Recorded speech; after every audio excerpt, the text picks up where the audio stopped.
दोस्तों नमस्कार, मैं बाल गोविंद निषाद चैनल से बोल रहा हूं। आज आप लोगों को अपनी वीडियो के माध्यम से कुछ जानकारी देना चाहता हूं अपने अनुभव के हिसाब से कि मकान में बहुत से फॉल्ट आते हैं।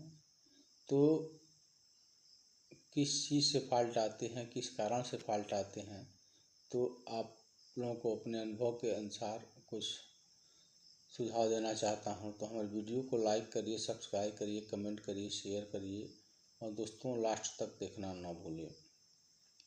देखिए, आप मकान का छत लगवाने जा रहे हैं तो क्या क्या सावधानियां बरतनी चाहिए ताकि भविष्य में आपके मकान में फॉल्ट ना आए। तो आप सरिया बंधवा रहे हैं तो कौन सी सरिया लगनी चाहिए, सरिया की साइज़ क्या होनी चाहिए, सरिया की दूरी कितनी होनी चाहिए। तो आप अगर सरिया बनवा रहे हैं कमरे का तो कुछ लोग कहते हैं कि ब्रांड लगा लीजिए या लोकल लगा लीजिए। ब्रांड लोग कुछ राय देते हैं कि आप ब्रांड लगाइए और 8 mm और 10 mm से आप जो होता है स्लैब बनवाइए। तो 8 mm 10 mm स्लैब बनवाने का मतलब नहीं होता है, उससे नुकसान भी होता है। जैसे कि मान लीजिए आपका कमरा बड़ा है, जैसे 13-14 का है, 12-15-16 का है, तो आप जहां 8 mm का अगर सरिया लगाते हैं, 10 का लगाते हैं, तो लोग क्या करते हैं कि दूरी वही रखते हैं। जैसे मान लीजिए 6-7 का हो गया, 6-7-8 का हो गया, तो वहाँ पर क्या होता है कि कमरा लपने के चांस ज़्यादा होते हैं और कमरा लप जाते हैं।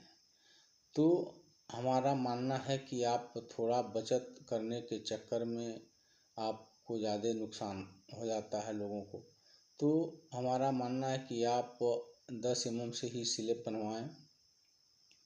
10 mm से स्लैब बनवाते हैं तो उसकी दूरी मान लीजिए आपका अगर कमरे की साइज़ 13-14 का है, 12-15 का है, तो आप अगर 5x5 पर अगर स्लैब का सरिया बनवाते हैं तो सबसे बढ़िया होता है।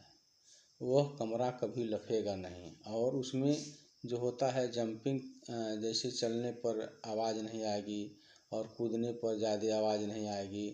और जो उसकी स्लैब की ढलाई होती है वह आपकी अगर सरिया नज़दीक के, आपका कमरा लंबा है और नज़दीक सरिया बांधा गया है तो आपको स्लैब की मोटाई 5 इंच से कम नहीं होनी चाहिए। 5.5 करा लीजिए, 6 करा लीजिए, यानी 5 से आपका स्लैब कम नहीं ढलाना चाहिए। आप जितना मोटा स्लैब ढलवाएंगे उतना आपका लिए बढ़िया रहेगा।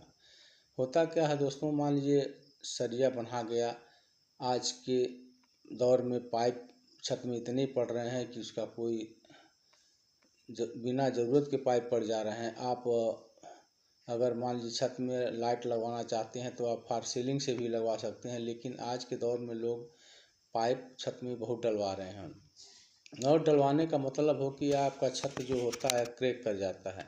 वहाँ लोग ढलैया जो होती है, मान लीजिए लोग कम करा देते हैं, 4 करा देते हैं, 4.5 करा देते हैं। तो सरिया जब बांधा जाता है तो उसमें क्रैंक तोड़ा जाता है, सरिया को ऊपर नीचे किया जाता है ताकि जो छत में आवाज़ न आए और आपका छत मजबूत रहे, भूकंपरोधी रहे। तो कई कारणों से आपका जो छत होता है कमज़ोर हो जाता है। इसलिए आप जब भी सरिया को बनवाएं तो कोशिश करें 10 mm से ही, यानी 3 सूत से स्लैब बनवाएं। अगर आपकी मान लीजिए गैलरी है जो 8 फीट है, 7 फीट है, आप उसमें 8 mm लगा सकते हैं, लेकिन कोशिश करें 8 mm न लगाएं। और आप जो छत की ढलाई है वह 5 इंच से कम न रखें। 5 इंच से अगर आपको ऊपर रखना है, 5 इंच से जहाँ कम रखेंगे तो आपको इतने छत में इलेक्ट्रिक पाइप पड़ जाते हैं कि क्रैक हो जाता है ऊपर से। अब क्या होता है कि पहले जब छत लगता था तब नीचे क्रैक होते थे, अब ऊपर क्रैक हो रहा है। पहले जो पाइप सरिया के नीचे पड़ती थी, अब पाइप जो सरिया के ऊपर पड़ रहा है। तो इसलिए जब अब क्रैक जो हो रहा है छत के ऊपर ज़्यादा क्रैक हो रहा है, इतना पाइप पड़ जा रहा है और छत की जो लोग मोटाई कम कर दे रहे हैं तो छत में क्रैक बहुत सी आने शुरू हो रहे हैं। हमने बहुत से मकान देखे हैं कि जाकर छत लगने के बाद 8-8 हज़ार एरिया है, 5-5 एरिया है, उसमें बहुत से क्रैक आए हुए हैं। तो क्रैक आने का हमने